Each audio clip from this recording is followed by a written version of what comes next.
অভিমান করতে করতে মেয়ের একদিন বুঝে যায় তার আবেগ অনুভূতির কোনো মূল্যই নেই মানুষটার কাছে। ধীরে ধীরে নিজেকে গুটিয়ে নেয় তখন। তারপর একদিন অভিমান করাই ছেড়ে দেয়।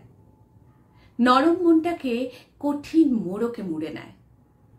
তারপর তাকে কে ভালোবাসলো, কে বাসলো না, কে পাত্তা দিল, কে পাত্তা দিল না, তাতে তার কিছুই যায় আসে না।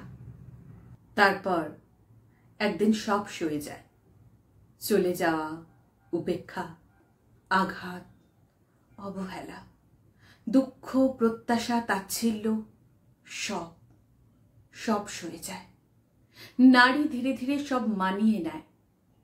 এভাবে সইতে সইতে একটা সময় সব অনুভূতিগুলো মরে যায়, আর মানুষটা পাষাণে পরিণত হয়। ভালো খারাপ, দিনরাত সব একই লাগে। আবেগের আনাগোনা বন্ধ হয়। শুধু পড়ে থাকে চলাফেরা করা মানুষের মুখের আদলে একটা পাথর। সয়ে যায়।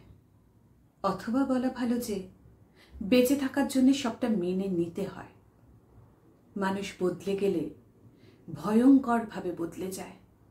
মাটি একবার পুড়ে গেলে তার কোমলতা হারিয়ে সে তখন শক্ত পাথরে পরিণত হয়ে যায়।